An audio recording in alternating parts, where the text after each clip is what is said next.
Thank you. ನಮ್ಮ interview. ಭಾರತೀಯ teacher 7ನೇ ತರಗತಿ 7ನೇ ತರಗತಿನಿ ಅನ್ನೋದು ಏನಕ್ಕೆ ಬಂತು ಸರ್? ಯಾಕಂದರೆ 10th ಇತ್ತು, 5th ಇತ್ತು, ಮೇನ್ ಒಂದು ಸಿಲೆಬಸ್ ತರಗತಿಗಳಂತ ತಗೊಂಡಾಗ ಯಾಕೆ 7ನೇ ತರಗತಿನಿ ಅಂತ ಇಟ್ಕೊಂಡ್ರು ಅಂತ? ಭಾರತಿ ಟೀಚರ್ ಅನ್ನುವಂಥದ್ರ ಬಗ್ಗೆ ಫಸ್ಟು ನೋಡಿ. ಭಾರತಿ ಅನ್ನುವ 7ನೇ ತರಗತಿ ಓದುವ ಹುಡುಗಿ ತನ್ನ ಊರಿನ ಪ್ರತಿಯೊಬ್ಬರಿಗೂ ಕೂಡ ಓದೋದು ಬರೆಯೋದು ಕಲಿಸ್ತೀನಿ ಅಂತ ಒಂದು ಸಂಕಲ್ಪ ಮಾಡ್ತಾಳೆ. ಅದಕ್ಕೆ ಬೇರೆ ಬೇರೆ ಕಾರಣಗಳು, ಕಥೆಗಳು, ಸ್ಫೂರ್ತಿಗಳು ಎಲ್ಲವೂ ಇರ್ತವೆ. ಈ ಸಂಕಲ್ಪವನ್ನು ಅವಳು ಎಷ್ಟು ಗಂಭೀರವಾಗಿ ತೆಗೆದುಕೊಂಡು ತನ್ನ ಸಾಧನೆಯ ಹಾದಿಯಲ್ಲಿ ಹೇಗೆ ಜಯಿಸ್ತಾಳೆ ಅನ್ನೋದೇ ಕತೆ.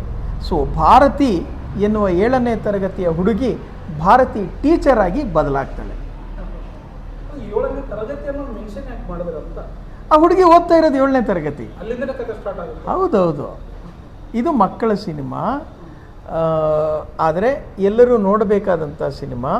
ಅದಕ್ಕೆ ಕಾರಣಗಳಿದ್ದಾವೆ. ಈಗ ಒಂದು ಮಗು ಮನಸ್ಸು ಮಾಡಿದರೆ ಹೇಗೆ ತನ್ನ ಇಡೀ ಹಳ್ಳಿಯ ಪ್ರತಿಯೊಬ್ಬರನ್ನು ಕೂಡ ಬದಲಾಯಿಸಬಲ್ಲು, ಅವರ ಮನಸ್ಥಿತಿಯನ್ನು ಹೇಗೆ ಬದಲಾಯಿಸಬಲ್ಲು, ಮತ್ತು ಸಾಮಾಜಿಕವಾಗಿ ಹೇಗೆ ಒಂದು ಕ್ರಾಂತಿಯನ್ನು ತರಬಹುದು ಅಂತನ್ನುವಂತಹ ಕಾನ್ಸೆಪ್ಟ್ ಇಟ್ಕೊಂಡು ಮಾಡಿರ್ತಕ್ಕಂಥ ಸಿನಿಮಾ. ಹಾಗಾಗಿ ಇದು ಪ್ರತಿಯೊಬ್ಬರು ಕೂಡ ನೋಡಬೇಕಾದಂಥ ಸಿನಿಮಾ. 7ನೇ ತರಗತಿಯಲ್ಲಿ ನಡೆಯುವಂಥದ್ದು 10th ಹೋಗ್ತದೋ ಮತ್ತು ಇಲ್ಲ ಇಲ್ಲ ಇಲ್ಲ ಇಲ್ಲ ಇಲ್ಲ ನಾನು ಇಡೀ ಕಥೆಯನ್ನು ನಾನು ತುಂಬ ಸರಳವಾಗಿ ಒಂದೇ ಸಾಲಿನಲ್ಲಿ ಹೇಳಿದೆ ನಿಮಗೆ. ಭಾರತಿ ಎನ್ನುವಂಥ 7ನೇ ತರಗತಿ ಓದುವ ಹುಡುಗಿ ತನ್ನ ಊರಿನ ಪ್ರತಿಯೊಬ್ಬರನ್ನು ಕೂಡ ಕನ್ನಡ ಸಾಕ್ಷರರನ್ನಾಗಿ ಮಾಡಬೇಕು ಅಂತ ಸಂಕಲ್ಪ ಮಾಡ್ತಾಳೆ. ಹೇಗೆ ಸಾಧಿಸ್ಕೊಳ್ತಾಳೆ ಅನ್ನೋದೇ ಕತೆ. ಆ ವಯಸ್ಸಲ್ಲಿ ಅಷ್ಟು ಮೆಚುರಿಟಿ ಇರುತ್ತೆ, ಇಡೀ ಸಮಾಜಕ್ಕೆ, ಇಡೀ ಊರಿಗೆ ಬದಲಾಯಿಸುವಂಥದ್ದು, ತೀರ್ಮಾನವನ್ನು ತಗೊಳ್ಳುವಂಥ ಶಕ್ತಿ ಇರುತ್ತಾ ಅಂತ? ಸರ್, ಯಾಕಂದರೆ 10th ಹೋಗ್ಬೋದಿತ್ತು, PUC ಹೋಗ್ಬೋದು, ಇನ್ನೂ ಮೆಚುರಿಟಿ ಬರ್ಬೋದಿತ್ತು. ಇಲ್ಲ ಇಲ್ಲ ಹಾಗಲ್ಲ. ಇಲ್ಲಿ ನಾವು ಇಂದಿನ ಮಕ್ಕಳ ಮನಸ್ಥಿತಿಯನ್ನು ನಾವು ಮೊದಲನೇದಾಗಿ ಕಮ್ಮಿಗೆ ಗೇಜ್ ಮಾಡೋದು ತಪ್ಪಾಗತ್ತೆ. ಅದು ಮೊದಲನೇದಾಗಿ. ಆಮೇಲೆ ಈ ಸಿನಿಮಾದಲ್ಲಿ ನಟಿಸಿದಂಥ ಭಾರತೀಯ ಪಾತ್ರ ಮಾಡಿದಂಥ ಯಶಿಕಾ, ಅವಳಿಗೂ ಕೂಡ ಬರೀ 13 ವರ್ಷ. ಅದೇ ಪಾತ್ರ ನಿಮಗೆ ನೋಡಿದ್ರೆ ಹಾಗನ್ಸಲ್ಲ. ಇಲ್ಲಿ ಏನಾಗ್ತದೆ, ನಾವು ಹೇಳಬೇಕಂತಿರೋದು ಇಷ್ಟೇ. ಒಂದು ಮಗು ಮನಸ್ಸು ಮಾಡುತ್ತೆ, ನಮ್ಮ ಊರಿನ ಪ್ರತಿಯೊಬ್ಬರಿಗೂ ನಾನು ಕಲಿಸ್ತೀನಿ ಅಂತ. ಇದಕ್ಕೆ ಕಾರಣ ಏನಿರುತ್ತೆ ಅಂದರೆ, ಆಕೆಯನ್ನು ಬೆಳೆಸಿದಂತಹ ಮೇಷ್ಟ್ರು. ಈ ಮೇಷ್ಟ್ರು ಕ್ಯಾರೆಕ್ಟರ್ ಮಾಡಿರ್ತಕ್ಕಂಥವರು ಸಿಹಿ ಕಹಿ ಚಂದ್ರು ಅವರು. ಚಿಕ್ಕಂದಿನಿಂದ ಅವಳನ್ನು ಬೆಳೆಸಿ, ತಿದ್ದಿ, ಬುದ್ಧಿ ಹೇಳಿ, ಅವಳಿಗೊಂದು ಸಂಸ್ಕಾರ ಕೊಟ್ಟು, ಅವಳ ಜ್ಞಾನದ ಹಸಿವನ್ನು ನೀಗಿಸೋದಕ್ಕೆ ಅವರೇ ಟ್ಯಾಬ್ಗಳು ಕೊಡ್ತಾರೆ. ಅವಳು ಬೇರೆ ಬೇರೆದೇನೇನೋ ಮನರಂಜನೆಗಲ್ಲ, ಜ್ಞಾನ ಬೆಳೀಲಿ ಅಂತ. ಸೊ ಹಾಗಾಗಿ ಅವಳು ಮೆಂಟಲಿ ಮೆಚ್ಯೂರ್ಡ್, ಮಾನಸಿಕವಾಗಿ ಆಕೆ ಒಂದು ಹಂತಕ್ಕೆ ಪ್ರಬುದ್ಧಳಾಗಿರ್ತಾಳೆ. ಇದು ಆಕೆಯ ಒಂದು ವ್ಯಕ್ತಿತ್ವ. ಆ ವ್ಯಕ್ತಿತ್ವವನ್ನು ನಾವು ಅದನ್ನು ಸರಿಯಾಗಿ ಹಾಗೆ ಅಂತಂದು ರೂಪಿಸಿದ್ದೀವಿ. ಈ ಮಧ್ಯ ಒಂದು ಹಂತದಲ್ಲಿ ಏನಾಗ್ತದೆ, ಮೇಷ್ಟ್ರಿಗೆ ಇದ್ದಂಥ ಒಂದು ಕನಸು ಅದು, ನಮ್ಮ ಊರಿನ ಪ್ರತಿಯೊಬ್ಬರನ್ನು ನಾನು ಕನ್ನಡ ಸಾಕ್ಷರರನ್ನಾಗಿ ಮಾಡಬೇಕು ಅಂತ. ಅವರು ಆ ರಿಟೈರ್ಮೆಂಟ್ ಹಂತಕ್ಕೆ ಬಂದಾಗ ಇನ್ನು ನನ್ನ ಕೈಯಲ್ಲಿ ಆಗಲ್ಲ, ಮುಗಿದೋಯ್ತು ಅನ್ನುವಾಗ ನಾನು ಮಾಡ್ತೀನಿ ಅಂತ ಆ ಹುಡುಗಿ ಒಂದು ಅಂದ್ಕೊಳ್ಳತ್ತೆ, ಮೋಟಿವೇಶನ್ ತಗೊಳ್ತದೆ. ಈಗ ಸಮಸ್ಯೆ ಏನಪ್ಪ ಅಂತಂದರೆ, ಮೇಷ್ಟ್ರು ಹೇಳ್ತಾರೆ, ಅಯ್ಯೋ ತುಂಬ ದೊಡ್ಡದಮ್ಮ ಅದು, ನನ್ನಿಂದಲೇ ಆಗಿಲ್ಲ, ನಿನ್ನಿಂದ ಆಗತ್ತಾ ಅಂತ. ಪ್ರಯತ್ನ ಮಾಡ್ತೀನಿ ಮೇಷ್ಟ್ರೇ, ಇನ್ನು ಎಷ್ಟು ವರ್ಷ ಆಗಲಿ, ನಾವು ಟ್ರೈಲರ್ 10 ವರ್ಷ ಅಲ್ಲ 20 ವರ್ಷ ಆಗಲಿ, ನನ್ನ ಕನಸು ನನಸಾಗತ್ತಲ್ವಾ ಅಂತ. ಸೊ ಈಗ ತನ್ನ ಕನಸನ್ನು ನನಸು ಮಾಡಿಕೊಳ್ಳುವಂಥ ದಾರಿಯಲ್ಲಿ ಅವಳು ಸತತವಾಗಿ ಪ್ರಯತ್ನಗಳನ್ನು ಮಾಡೋದಕ್ಕೆ ಶುರು ಮಾಡಿದಾಗ ಅವಳು ಎದುರಿಸುವಂತಹ ಕಷ್ಟ, ನಷ್ಟ, ಸವಾಲು, ನೋವು, ಅವಮಾನ ಇವೆಲ್ಲವೂ ಕೂಡ ಅವಳ ವ್ಯಕ್ತಿತ್ವವನ್ನು ಇನ್ನು ಬೆಳೆಸ್ತಾ ಹೋಗ್ತದೆ. ಅವಳು ಸೊಲ್ಯೂಷನ್ಸ್ ಕಂಡುಹಿಡಿತಾಳೆ. ಹೀಗೆ ಮಾಡಿದ್ರೆ ಹೇಗೆ, ಹೀಗೆ ಮಾಡಿದ್ರೆ ಹೇಗೆ, ನೀವು ತುಂಬ ನಿಮಗೆ ಅದು ಖುಷಿ ಆಗ್ತದೆ. ಅವಳು ಪ್ರತಿ ದೊಡ್ಡ ಸಮಸ್ಯೆಗೆ ಒಂದು ಸರಳ ಪರಿಹಾರ ಇದೆ. ಇದನ್ನು ನಾವು ಅಲ್ಲಿ ಹೇಳಕ್ಕೆ ಹೊರಟಿದ್ದೀವಿ. ತುಂಬ ದೊಡ್ಡ ಸಮಸ್ಯೆಗೆ ಒಂದು ಸರಳ ಪರಿಹಾರ ಇರ್ತದೆ. ಅದು ಏನು ಅನ್ನುವಂಥದ್ದನ್ನು ಈ ಇದರಲ್ಲಿ ನೋಡಬೇಕು. ಈ ಕತೆ ನೈಜವಾಗಿ ನೋಡಿ ಹೇಳ್ಕೊಂಡು ಬಂದಿದ್ದ ಅಥವಾ ಟೋಟಲ್ ಕಾಲ್ಪನಿಕವಾಗಿ ಮಾಡ್ಕೊಂಡು ಹೋಗಿದ್ದೀನಿ? ಇಲ್ಲ ಸರ್, ಇದೊಂದು ಥಾಟ್. ಇದು ಒಂದು 7ನೇ ತರಗತಿ ಓದುವಂಥ ಒಂದು ಹುಡುಗಿ ತನ್ನ ಊರಿನ ಪ್ರತಿಯೊಬ್ಬರಿಗೂ ಕಲಿಸಬೇಕು ಅಂತ ಅಂದ್ಕೊಂಡ್ರೆ ಏನಾಗತ್ತೆ ಅಂತ. ಏಕೆಂದರೆ ಇಂತಹ ಯೋಚನೆಗಳನ್ನು ಬಾಲ್ಯದಲ್ಲಿದ್ದಾಗ ನಾವು ಕೂಡ ಮಾಡಿದ್ದೀವಿ. ಆದರೆ ಆ ಪ್ರಯತ್ನಗಳನ್ನು ಮಾಡದೆ ಅಫ್ಕೋರ್ಸ್ ನಾವು ಒಂದಷ್ಟು ಪ್ರಯತ್ನಗಳು ಮಾಡಿದ್ದೀವಿ, ಸಾಕಷ್ಟು ಜನಕ್ಕೆ ನಾನು ಚಿಕ್ಕವನಾಗಿದ್ದಾಗಲೂ ಹೇಳ್ಕೊಡ್ತೀವಿ, ಇದು ನಮ್ಮ ವಿಷಯ ಬಿಡಿ.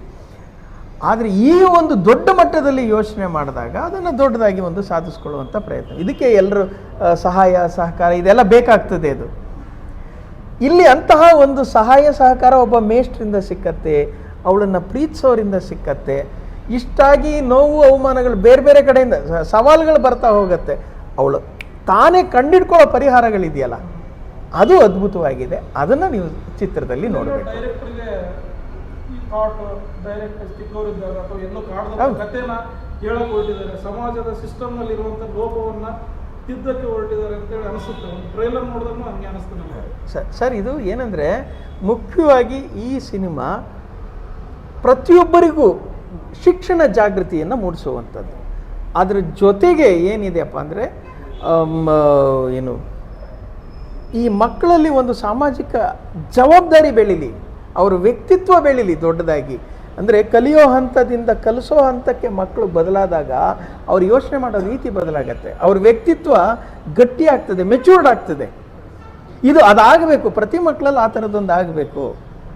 ಕಲಿಯುವಾಗ ಮಕ್ಕಳಿಗೆ ನಾವು ಬಾಯಿಲಿ ಅಂತೀವಿ, ನಾನು ಕಲಿಸ್ತೀನಿ ಅಂತ ಬಂದಾಗ ಬನ್ನಿ ಮೇಡಮ್, ಬನ್ನಿ ಮೇಷ್ಟ್ರೆ ಅಂತಂದರೆ ಅವರು ಅನುಭವಿಸುವಂತಹ ಒಂದು ಘನತೆ ಇರ್ತದಲ್ಲ, ಅದನ್ನು ಉಳಿಸ್ಕೊಳ್ಳೋ ಪ್ರಯತ್ನ ಮಾಡ್ತಾರೆ. ಅಂತಹ ಮಕ್ಕಳುಗಳು ಬರಬೇಕು, ಇದು ನಮ್ಮ ಉದ್ದೇಶ. ಮತ್ತು ಇಂತಹ ಮಕ್ಕಳನ್ನು ಗುರುತಿಸಿ ಪ್ರೋತ್ಸಾಹಿಸುವಂತಹ ಗುರುಗಳು ಬರಬೇಕು, ಮೇಷ್ಟ್ರುಗಳು ಬರಬೇಕು, ಇದು ನಮ್ಮ ಒಂದು ಆಶಯ. ಸೊ ಅದಕ್ಕೆ ಇದು ಒಂದು ಪ್ರಾಮಾಣಿಕವಾದಂಥ ಪ್ರಯತ್ನ ಪ್ರತಿಯೊಬ್ಬರಲ್ಲೂ ಕೂಡ. ಅಂದರೆ ಇಂದಿನ ದಿನಗಳಲ್ಲಿ ಸುಮ್ಮನೆ ಹೇಳ್ತೀವಿ ಕನ್ನಡ ಎಲ್ಲರೂ ಇಲ್ಲ. ನಾವು ಓದ್ತಾ ಇದ್ದಂಥ ಹಳ್ಳಿನಲ್ಲಿ 50% ಬರ್ತಿರಲಿಲ್ಲ ಓದೋಕ್ಕೆ ಬರೆಯೋಕ್ಕೆ. ನಾವು ಶೂಟಿಂಗ್ ಮಾಡ್ತಾ ಇದ್ದ ಮನೆ ಇರ್ಬೋದು, ಎದುರುಗಡೆ ಮನೆ ಇರ್ಬೋದು, ಪಕ್ಕದ ಮನೆ ಇರ್ಬೋದು, ಇವರೆಲ್ಲ ಇದ್ರ ಕಡೆ ಅದೇ.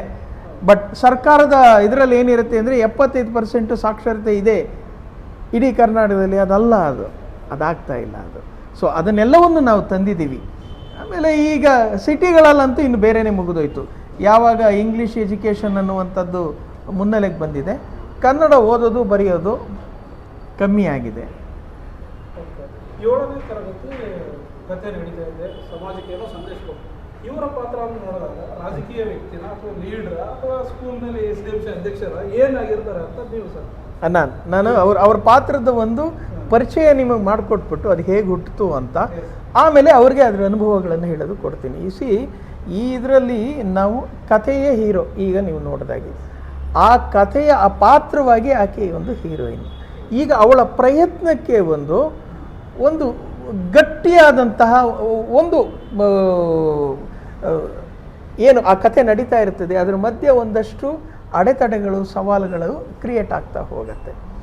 ಅಂತಹ ಅಡೆತಡೆಗಳು ಸವಾಲುಗಳನ್ನು ಸೃಷ್ಟಿಸಿದಂತಹ ಒಬ್ಬ ಕ್ರಾಂತಿಕಾರಿ ಯುವಕ ಆತ.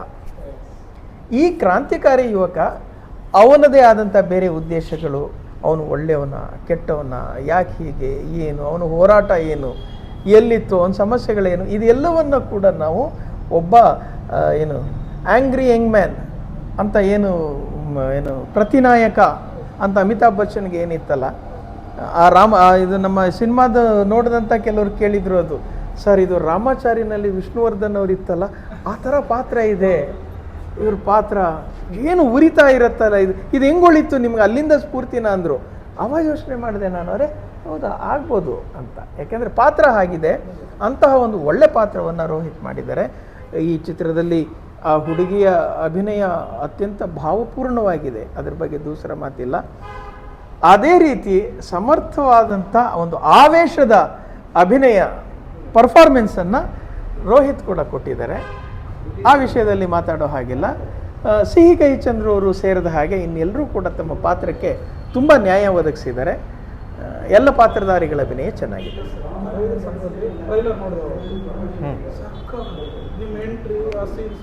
ಈ ಎಜುಕೇಷನ್ ಕಾನ್ಸೆಪ್ಟ್ ಒಳಗಡೆ ಯೂತ್ ಫೈಟ್ ಕ್ರಾಂತಿಕಾರಿ ಹೋರಾಟ ಏನಿರ್ಬೋದು ಅಂತ ಒಂದು ರೀತಿ ಕ್ಯೂರಿಯಾಸಿಟಿ ಮೂಡಿಸುವಂಥ ಕ್ಯಾರೆಕ್ಟರ್ ಯಾವ ರೀತಿ ಆಯಿತು ಆ ಕ್ಯಾರೆಕ್ಟರ್ ಚಾಲೆಂಜಿಂಗ್?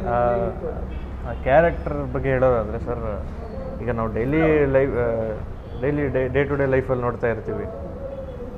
ನಾವು 100% ಎಲ್ಲಾದರೂ ಕೊಟ್ಟಾಗ ಅದರಲ್ಲಿ ಯಾರೋ ಬಂದು ಅಡ್ಡ ಇಡೋದು, ಇಲ್ಲ ಅವ್ರ ಲಂಚ ಅದು ಇದು ಕೇಳೋದು ಆ ಥರ ಇರುತ್ತೆ. ಅವಾಗ ಎಷ್ಟು 100% ಎಷ್ಟು ನಿಜಾಯಿತಿಯಾಗಿ ಕೆಲಸ ಮಾಡಿದ್ರು ಅಲ್ಲಿ ಬರೋ ಫ್ರಸ್ಟ್ರೇಷನ್ ಏನಿದೆಯಲ್ಲ, ಅಲ್ಲಿಂದ ಆ ಕ್ಯಾರೆಕ್ಟರ್ಗೆ ಆ ರಾಜಕೀಯ ನೀವೇನಂದ್ರಲ್ಲ, ರಾಜಕೀಯ ಅಲ್ಲ, ಆ್ಯಕ್ಚುಲಿ ಏನಾಗಿರುತ್ತಂದರೆ ಅನ್ಯಾಯಕ್ಕೊಳಗಾಗ್ತಾರೆ ಪ್ರತಿಯೊಬ್ಬರು ಸಮಾಜದಲ್ಲಿ, ಹೌದಾ? ಕಾರಣವೋ ವಿನಾಕಾರಣವೋ.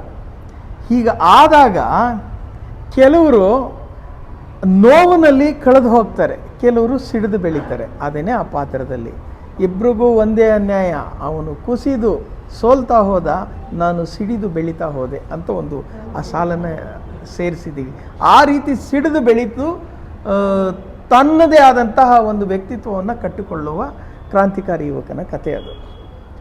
ಅನ್ಯಾಯಕ್ಕೊಳಗಾದವನು ಆ ಪ್ರತಿಭಟನೆಯನ್ನು ಅವನು ಗುರಿ ಇಟ್ಕೊಂಡಿರ್ತಾನೆ ಸಮಾಜದ ಒಳಿತಿಗಾಗಿ. ಆ ರೀತಿಯ ಒಂದು ಪಾತ್ರ. ಹೋಗ್ತಾ ಹೋಗ್ತಾ 7ನೇ ತರಗತಿ ಭಾರತ ಟೀಚರ್ ಅವ್ರಿಗೇನಾದ್ರು ಸಪೋರ್ಟ್ ಮಾಡೋ ರೀತಿಯಲ್ಲಿ ಹೋಗುತ್ತಾ ಕಂಪ್ಲೀಟ್ಲಿ ಅಪೋಸಿಟ್ ಹೋಗುವಂಥ ಕ್ಯಾರೆಕ್ಟರ್ ಅದು ನೀವು ಸಿನಿಮಾದಲ್ಲೇ ನೋಡಬೇಕು. ಸಿನಿಮಾ ನೋಡಬೇಕು ಅವ್ರಿಗೆ ಹೆಂಗೆ ಆ ಕಥೆಯಲ್ಲಿ ಆ ಭಾರತಿ ಡ್ರೀಮಲ್ಲಿ ನಾನು ಹೆಂಗೆ ಇನ್ವಾಲ್ವ್ ಮಾಡ್ತೀನಿ ಅಂತ. ಬಟ್ ಅದೇ ಆ ಕ್ಯಾರೆಕ್ಟರ್ ಬಗ್ಗೆ ಹೇಳಿದ್ನಲ್ಲ, ಈಗ ಭಾರತಿ ಅನ್ನೋ ಒಂದು ಕ್ಯಾರೆಕ್ಟ್ರು 7ನೇ ಕ್ಲಾಸ್ ಓದ್ತಿರ್ತಾಳೆ. ನಾನು ಇಷ್ಟು ದೊಡ್ಡದಾಗಿ ಕನಸು ಕಾಣ್ತಾ ಇದ್ದಾಳೆ, ಅಷ್ಟು ದೊಡ್ಡದಾಗಿ ಕೆಲಸ ಮಾಡ್ತೀನಿ ಅಂದರೆ ಸುಮ್ಮನೆ ಆಗ್ಬಿಡುತ್ತಾ? ಇದೆಲ್ಲ ದಾಟೋಗ್ಬೇಕಲ್ವಾ?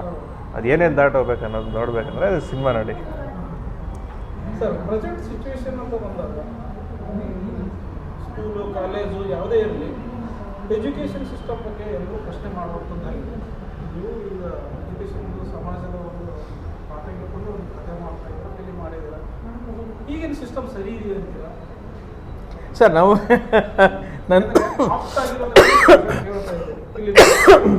ಸರ್, ನಾನು ಸಿಸ್ಟಮ್ ಬಗ್ಗೆ ಮಾತಾಡುವಂಥದ್ದು ಈಗ ಅದು ಅಗತ್ಯ. ನಾವು ಇಡೀ ಸಿಸ್ಟಮನ್ನು ಬದಲಾಯಿಸೋದಕ್ಕೆ ಆ ಪ್ರಯತ್ನ ಮಾಡ್ತಿಲ್ಲ.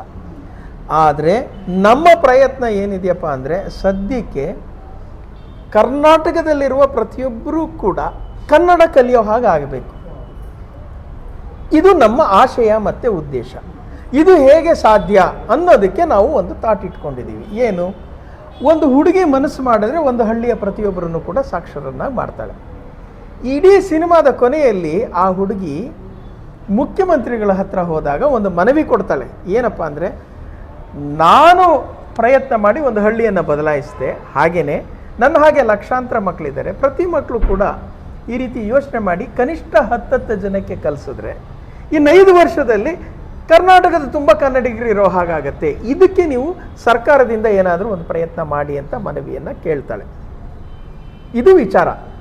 ಸೊ ಇಲ್ಲಿ ನಾವು ಆ ರೀತಿಯ ಜಾಗೃತಿ, ಕನ್ನಡ ಜಾಗೃತಿ ಮಕ್ಕಳುಗಳಲ್ಲಿ ಬರಲಿ, ಮತ್ತು ಅಂತಹ ಮಕ್ಕಳನ್ನು ಗುರುತಿಸಿ ಗುರುಗಳು ಮಾರ್ಗದರ್ಶನ ಮಾಡಲಿ. ಇದು 2 ಆಸೆ ನಮಗೆ. ಒಂದು ಮಗು 10 ಜನಕ್ಕೆ ಕಲಿಸೋ ಹಾಗೆ ಆಗಬೇಕು. ಇಂತಹ ಒಂದು 10 ಮಕ್ಕಳನ್ನು ಗುರುತಿಸಿ ಯಾರಾದರೂ ಒಬ್ಬ ಶಿಕ್ಷಕರು ಅವರನ್ನು ಪ್ರೋತ್ಸಾಹಿಸಬೇಕು. ಅಂದರೆ ಒಬ್ಬ ಶಿಕ್ಷಕರು ಮನಸ್ಸು ಮಾಡಿದ್ರೆ 100 ಜನ 2 ತಿಂಗಳಲ್ಲಿ ಸಾಕ್ಷರರಾಗ್ತಾರೆ 100 ಜನ.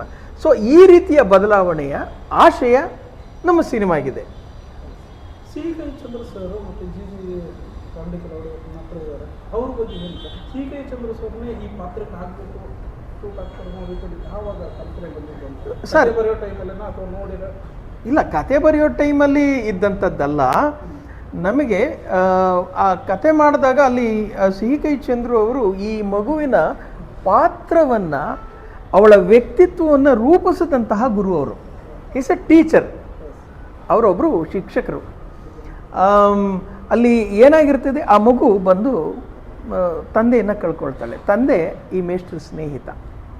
ಸೊ ಈಗ ಆ ಮಗುವನ್ನು ಬೆಳೆಸುವಂಥದ್ದು, ಪೋಷಿಸುವಂಥದ್ದು, ಇದ್ರ ಪ್ರಯತ್ನವನ್ನು ಅವರು ಮಾಡ್ತಾರೆ. ಅದು ಹಾಗೆ ಮಾಡ್ಕೊಂಡು ಬರುವಾಗ ಅವಳ ವ್ಯಕ್ತಿತ್ವವನ್ನು ರೂಪಿಸಿದಂಥವ್ರು ಅವ್ರು ಹೆಂಗೆ ರೂಪಿಸ್ತಾರೆ ಅನ್ನುವಂಥದ್ದೆಲ್ಲ ಚೆನ್ನಾಗಿದೆ. ಅಂದರೆ ಮಕ್ಕಳಿಗೆ ಏನೇನೆಲ್ಲ ಆಮಿಷಗಳನ್ನು ಒಡ್ಡಬೇಕು. ಆ ಸಿನಿಮಾದಲ್ಲಿ ಅದೇ ಪಾಯಿಂಟ್ ಇರೋದು. ನೀವು ಹೆಂಗೆ ನಮಗೆ ವಿದ್ಯೆ ಕಲಿಸ್ತಿದ್ರೋ ಅದೇ ರೀತಿ ನಾನು ಇಡೀ ಊರವ್ರಿಗೆ ವಿದ್ಯೆ ಕಲಿಸೋ ಪ್ರಯತ್ನ ಮಾಡಿದೆ. ನಿಮ್ಮ ಹಾಗೇನೆ ನಾನು ಆಮಿಷಗಳು ಒಡ್ಡದೆ, ಅದಕ್ಕೆ ಯಾರ್ಯಾರು ಹಿಡಿಬೇಕು ಹಿಡಿದೆ, ಈ ಥರದ್ದೆಲ್ಲ ಒಂದು ತುಂಬ ಒಳ್ಳೊಳ್ಳೆ ಪಾಯಿಂಟ್ಗಳಿದೆ. ಅದು ನೀವು ಸಿನಿಮಾ ನೋಡಿದ್ರೆ ನಿಮ್ಗೆ ಅರೆ ಹೌದಲ್ಲ, ಅಂದರೆ ಒಂದು ದೊಡ್ಡ ಸಮಸ್ಯೆಗೆ ಒಂದು ಸಣ್ಣ ಪರಿಹಾರ ಇರುತ್ತೆ, ಸರಳವಾದಂಥ ಪರಿಹಾರ. ಸರ್ ಸರ್ ನೀವು ಈ ಭಾರತ ಟೀಚರ್ ಫಿಲ್ಮ್ ಮಾಡೋಕ್ಕಿಂತ ಮುಂಚೆ ಬೇರೆ ಏನಾದರೂ ಬೇರೆ ಫಿಲ್ಮ್ಗಳನ್ನು ಮಾಡಿದರೆ? ಸರ್ ಇದೇ ನನ್ನ ಮೊದಲನೇ ಸಿನಿಮಾ. ಇದ್ರ ಮುಂಚೆ ನಾನು ಒಂದು ಚಿಕ್ಕ ಶ್ರೀರಾಮನ್ ಕ್ಯಾರೆಕ್ಟರ್ ಮಾಡಿದ್ದೆ, ಜೈ ಹನುಮಾನ್ ಸಾಂಗ್ ಅಂತ, ಮಹಾವೀರ ಹನುಮಾನ್ ಅಂತ ಕನ್ನಡ ಸಾಂಗ್. ಸೊ ಇದೇ ನನ್ನ ಫಸ್ಟ್ ಫಿಲಿಮ್ ಆಗಿತ್ತು. ಬಟ್ ನಾನು ಇದಕ್ಕೆ ಬೇಕಾಗಿದ್ದ ಟ್ರೈನಿಂಗು, ಆ್ಯಕ್ಟಿಂಗಲ್ಲಿರ್ಬೋದು, ಫೈಟು, ಡ್ಯಾನ್ಸು ಅದನ್ನೆಲ್ಲ ನಾನು ತೊಗೊಂಡಿದ್ದೆ. ಕತೆ ಹೇಳಿದಾಗ ಭಾರತಿ ಟೀಚರ್ 7ನೇ ತರಗತಿ ಇದು ಚಿಲ್ಡ್ರನ್ ಫಿಲಿಮ್ ಆಗುತ್ತೆ, ಅವಾರ್ಡ್ ಫಿಲಿಮ್ ಆಗುತ್ತೆ, ಆ ಥರ ಏನಾದರೂ ಕಾನ್ಸೆಪ್ಟ್ ಬರ್ತಾ ಥೀಮ್ ಬಂತ, ಅಥವಾ ಇದು ದೊಡ್ಡ ಬಿಗ್ ಫಿಲಿಮ್ ಅಂತೇಳಿ ಸ್ಕ್ರಿಪ್ಟ್ ಪ್ಲೇ ಕೇಳಿದಾಗ ಅನಿಸಿ ಮಾಡಿದ್ರ? ಆ ಕ್ಯಾರೆಕ್ಟರ್ ಹೇಳ್ದ ಸರ್, ಕ್ಯಾರೆಕ್ಟರೈಸೇಷನ್. ಸೊ ಅದು ಮಾಡಲೇಬೇಕನ್ನಿಸ್ತು. ಡೇ ಟು ಡೇ ಲೈಫ್ ನೋಡಿದಾಗ ಅವರು ಆಡಿಯನ್ಸ್ನವ್ರು ಅದರಲ್ಲಿ ನೋಡ್ಕೋತಾರೆ, ಇದು ರಿಜಿಸ್ಟರ್ ಆಗುತ್ತೆ ನನ್ನ ಕ್ಯಾರೆಕ್ಟರ್. ರಿಜಿಸ್ಟರ್ ಆಗುತ್ತೆ. ಸೊ ಅದಕ್ಕೆ ನಾನು ಈ ಕ್ಯಾರೆಕ್ಟರ್ಗೆ ಒಪ್ಕೊಂಡಿದ್ದೆ. ಅಂದರೆ ನನಗೂ ಫಸ್ಟ್ ಫಿಲಿಮ್ ಅಲ್ವಾ, ಮಾಡಲೇಬೇಕಿತ್ತು, ಮಾಡಿದೆ. ಬಟ್ ಅದೇ ನನ್ನ ಬೆಸ್ಟ್ ಕೊಟ್ಟಿದ್ದೀನಿ. ಹೇಗೆ ಅದನ್ನು ಕನ್ವೆ ಮಾಡಬೇಕು, ಮಿಗತಾ ಈ ಒಂದು ಒಳ್ಳೆಯ ಅನುಭವದ ಮೂಲಕ ಚಿತ್ರರಂಗಕ್ಕೆ ಗುರುತಿಸ್ಕೊಳ್ಳುವಂತಹ ಪಾತ್ರದ ಮೂಲಕ ಕಾಣಿಸ್ಕೊಳ್ಬೇಕು ಅನ್ನುವಂಥದ್ದು ಅವರ ಉದ್ದೇಶ ಆಗಿತ್ತು. ಅದಕ್ಕೆ ಅವರಲ್ಲಿ ಸಾಮರ್ಥ್ಯನೂ ಇದೆ ಅಂತ ನಮಗನ್ಸಿದ್ರಿಂದ ಈ ಪಾತ್ರಕ್ಕೆ ಅವರನ್ನು ಆಯ್ಕೆ ಮಾಡಿಕೊಂಡ್ವಿ, ಬೆಳೆಸಿದ್ವಿ. ಈಗ ನೀವು ಚಿತ್ರದಲ್ಲಿ ನೋಡ್ಬೋದು ಎಂಥ ಒಳ್ಳೆ ಅಭಿನಯ ನೀಡಿದ್ದಾರೆ ಅಂತ, ಗುರುತಿಸ್ಕೊಳ್ಳುವಂಥ ಪಾತ್ರ. ಎಷ್ಟನೇ ತರಗತಿ ಸರ್? ಎಷ್ಟನೇ ಡೇಟ್ಗೆ ರಿಲೀಸ್ ಆಗ್ತಾ ಇದೆ ಸರ್? ತರಗತಿ ಅಂತೇಳಿ ಯಾವ ರೀತಿ ಕರಿತಿರೋದು ವೀಕ್ಷಕರನ್ನ, ಯಾವ ರೀತಿ ಕರಿತಿರುತ್ತೆ